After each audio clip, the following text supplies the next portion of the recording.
I'm Amy. I'm Eb. And you're watching Four Reels TV. Today we're going to talk some movies. Movies, for a change. Chats. You know. We're gonna, for a change. We have a lot of great stuff that we're going to talk about today. We're going to be talking about the new documentary that's on Netflix, Yes. Jim and Andy, Journey from the Great Beyond. Can't wait it's very to talk interesting. about this one. I'm really interested in talking to you about this one. And then we're going to talk about the Snowman. Ooh, I haven't seen this one, so I'm very interested to hear what you had to say about it. I got some things. All right. We're also going to be talking about a awesome movie called Three Billboards Outside Ebbing, Missouri. I want to see this movie very badly, so no spoilers. Okay, I won't spoil it. Definitely can't wait to hear your thoughts on it. I'm so excited to talk about it. And then I found this darling little indie movie on Netflix that I wanted to talk about. It's called Some Freaks. Cool.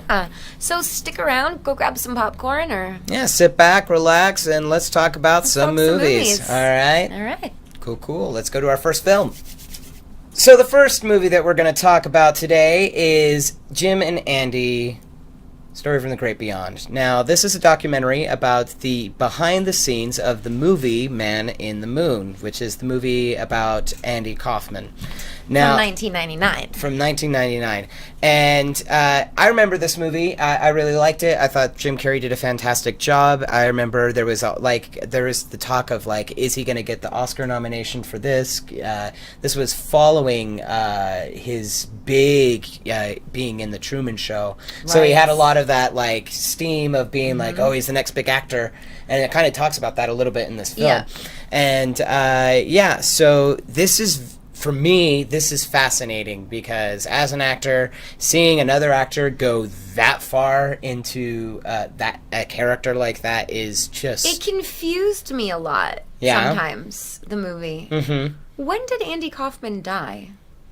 Andy Kaufman died back in the either late 70s, early 80s. That's what I thought. Mm-hmm. So when he's showing up to places as...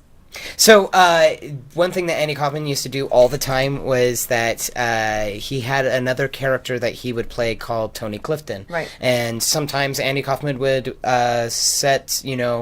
somebody would hire Andy Kaufman to come work at their comedy show, and it wouldn't be Andy that would show up. It would be Tony Clifton. Right, full on. And he had a writing buddy that is actually in this movie and is a consultant. It's that guy with the ponytail, who also portrayed that character. So it was just a way. Andy Kaufman was really into messing with people, and different dynamics. And his real friend that he worked with, he's in this movie. That scene, oh my gosh, when they're on David Letterman. Oh, yeah. And he just goes, wham! Bam. And God bless the director of this movie. Oh, watching everybody having to deal with Jim Carrey being Andy Kaufman, and especially when he was on set being Tony Clifton, that, I can imagine that was he really drunk? I think he just went full on board and just becoming these people. One thing I found interesting was... They carried him home one night, right? Yeah, he would just go full on character for it, and it was just fascinating to watch. There were a lot of really great... for me as a performer, there's some really great insight into some things. One thing that Jim Carrey says in this is that when he performs, it's like a Dr. Jekyll and Mr. Hyde. Yeah. You put him in front of a camera, and this Mr. Hyde comes out. Right. But it's not a bad Mr. Hyde. It's actually a good Mr. Hyde. And as a performer, I actually really relate to that because if you meet me outside, I'm actually, outside of me being a performer, I'm actually kind of quiet. Right. I kind of keep to myself. But you see me on stage, and I'm going a mile a minute. And it's crazy. So there were a lot of great things about comedy, about just being... fully enveloped in your art in this, and I found it so intriguing and inspiring, and I just crazy, insane. Yeah. Jim Carrey he's the other level. Yeah, I mean, and he puts he gives me I don't know. It put together two of my favorite things. Look at this director, just dealing with him, and that's where they're carrying him. I think if you haven't seen this movie, watch it. It's a documentary. I think you'll watch it. It's almost kind of like seeing a controlled train wreck.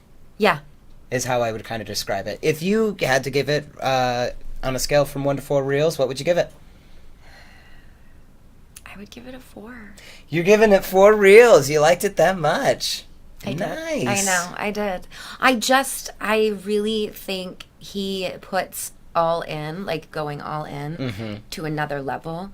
I thought it was, I could watch it again and again. I got a lot from it, and I think people can get a lot from it. Cool. Yeah.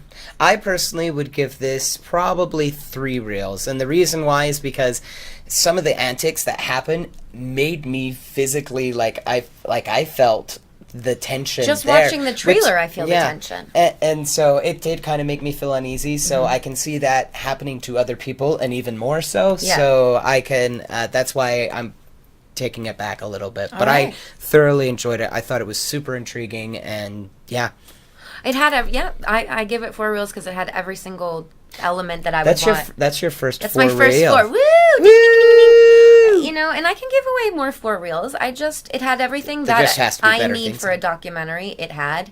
I was entertained. I learned something, and I want to see it again. So I'm glad it's on Netflix. Yeah. So check it out. Let us know what you think. Send us a tweet or send us our Instagram. Tell us what you think of this movie. Yeah. I would love to hear from you guys what you guys think. 'Cause Yes, this one is please. very interesting to me. All right. Move on to our next movie. All right. So the next movie that we're going to talk about is called The Snowman. The Snowman stars Michael Fassbender. It starts in a snowy place called Oslo, Norway. Random. And it also stars Val Kilmer. Val Kilmer is in this movie? A form of Val Kilmer is in this movie. And God bless Val Kilmer. I know he's going through some stuff.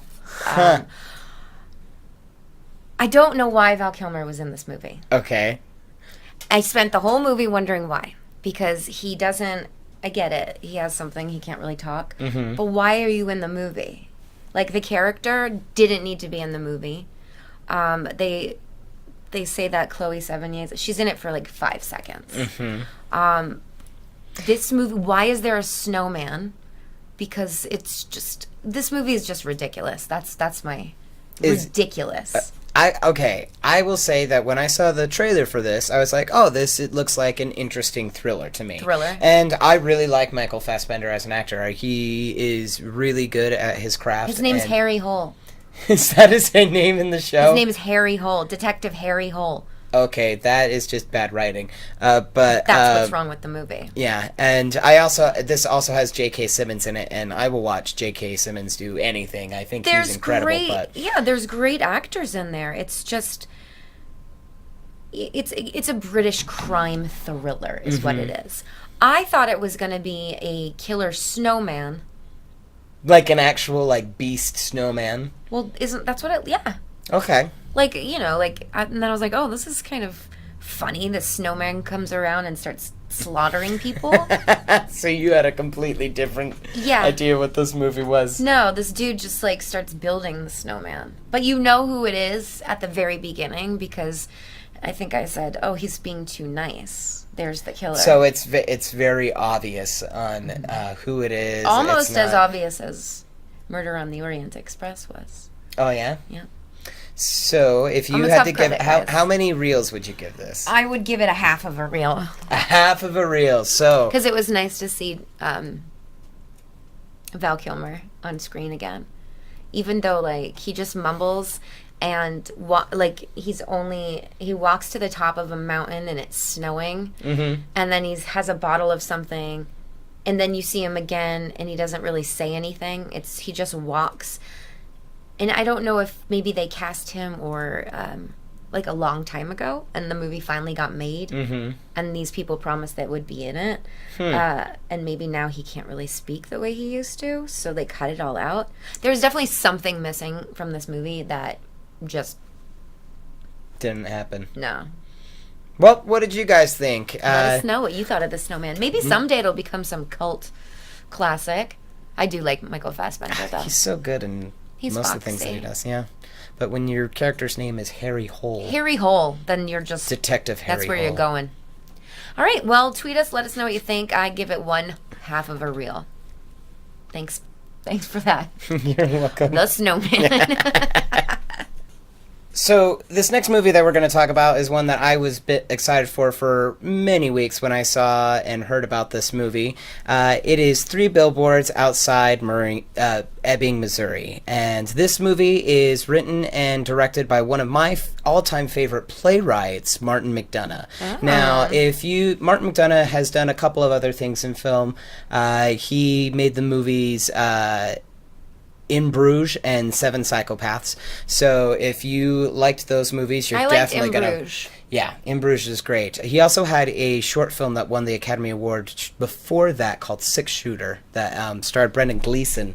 That was awesome as well.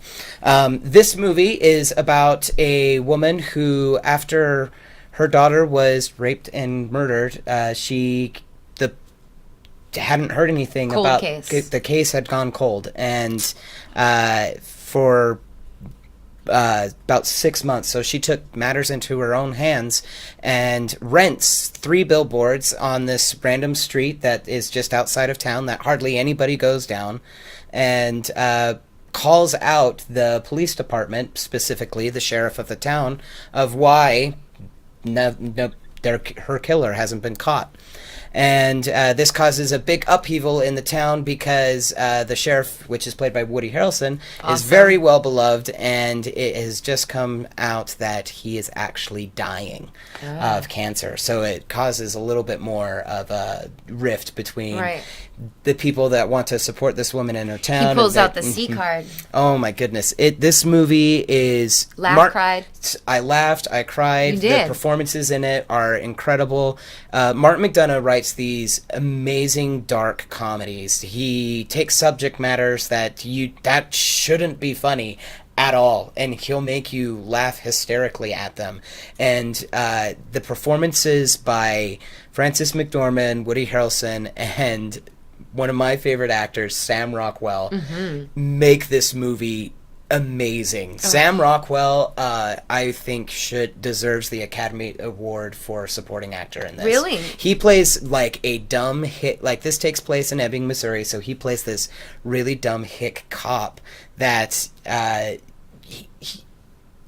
Martin McDonagh does this thing a lot in his writings where he presents a character to you that is just an awful, like, you hate them because of who they are, but then by the end that character does a complete 180 and you see them from a different light, and then you understand why they are who they are, and it makes them endearing. And this movie is so great at doing that.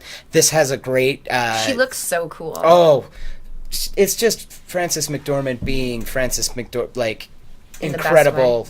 And the supporting cast in this, like John Hawke, Peter Dinklage. Peter Dinklage is like so different than anything you've seen him in, because he plays just like this, like, down to earth kind of country guy, and he has a crush on Frances McDormand. It's so cute. And so how many reels would you give it? 4 reels. This is one of my favorite movies of the year. This movie is fantastic. I'm gonna watch it tomorrow. It's very dark. The language is very colorful, but it is an amazing movie. Yeah. This is an amazing movie. I would suggest any of you there, if you aren't bothered by subject matter at all, go to this movie. You will enjoy it. It'll definitely come up again a lot this coming Oscar season. I think it will get, will it be on your list? Oh yeah, I would definitely nominate this for Best Picture. I would give maybe even both Sam Rockwell and Woody Harrelson a nomination, and Frances McDormand a nomination for Best Actress. Excellent. Yeah. All right, so there you have it. What did you think? Did you see it? Did you not see it? What did you think about it? Give us a tweet or get us on Instagram. Yeah. Yeah. Just hit us up. Cool. I want to hear what you guys thought about this film, because I loved it. So. All right. On to the next. All right. So this next movie that we're going to talk about is called Some Freaks. You can find it on Netflix. I discovered it while I was scrolling through. It stars. It's an indie movie, so the cast is not very well known. It has Thomas Mann as the lead male and Lily Mae Harrington. You might have seen her on the Glee competition. Oh, okay. She's fantastic. She's also from my hometown, and she had the same voice teacher as me. So that's initially why I had paused and said, "Oh, look at this." Oh, she's in this. I'm going to check it out. So the movie is about a one-eyed boy. Okay. Yeah, I'm watching the trailer as you're talking about it. And an overweight plus-sized girl, and they fall in love. Aww. And then it's senior year, and they graduate, and she moves across the country to go to college. Okay. And he wants to go, and then he decides, he's going to make money, but then he goes out to visit her in college, and she's overgone this transformation. Like, before she was kind of punk rock and, overweight, and then she comes back, and the transformation for me was like, I mean, she's a beautiful girl. Mm-hmm. It's mostly just like hair is what it was. It wasn't this huge transformation, but it was interesting. He had a prosthetic eye, and so he went through a transformation too. But then he was like mad at her because he was trying to like feed her like more food because he was getting jealous that people were noticing her. Mm-hmm. So then, the climax of the movie is they get into this argument because he goes, "Oh, it's dairy free and blah, blah, blah mac and cheese." And she's like, "I told you I'm on a diet, I don't want any." And he tries to shove it in her face. Ugh. It was kind of hard to watch. But what I did enjoy about this movie, it's along the lines as well as like Lady Bird, Okay. Where it's like a little peek into this time. The performances were indie, but they were real and raw. And Lily May was just a beautiful, beautiful, but you can't see the she lost a lot of weight towards the end. Oh, yeah. I just saw that this is produced by Neil LaBute, which is a playwright that I really, really like, too. Oh, yeah. So, yeah. I think it's worth a watch. It's a beautiful movie. It is, like I said, tough to watch. Oh my God, the greatest thing. I don't know if I was paying attention properly, if it's his mother he lives with or his sister. She acts like his sister, but she has the baby, and he's trying to talk to her, and he's like, "Can I ask you a question?" It's about, like, how do you know if a girl likes you? But she has the baby in her arm, a cigarette in one hand, and she's like, and the baby starts making noise, and she's trying to listen to him, and she's like, "Shut up. Shut up. What? Tell me. Shut up." And I'm like, it's brilliant. I loved it. So yeah, I would give this movie, for a little Netflix delight that I just stumbled upon, I would give it 2.5. 2.5? 2.5 reels. Yeah. I'll have to check it out. It definitely looks interesting. It's definitely worth a watch. It's the acting alone is just, it's delightful. I loved it. Cool. Some freaks. Yeah, some freaks. So let us know if you've seen it, and what you thought about it. Yeah, and that's our show for today. And it was a historic show. It was. Because you gave both your top rating, your first 4 reels, and you gave your lowest rating you've ever given to a movie with the half reel. I did. Yeah, just all over the spectrum for you this episode. So I feel like that was a good one.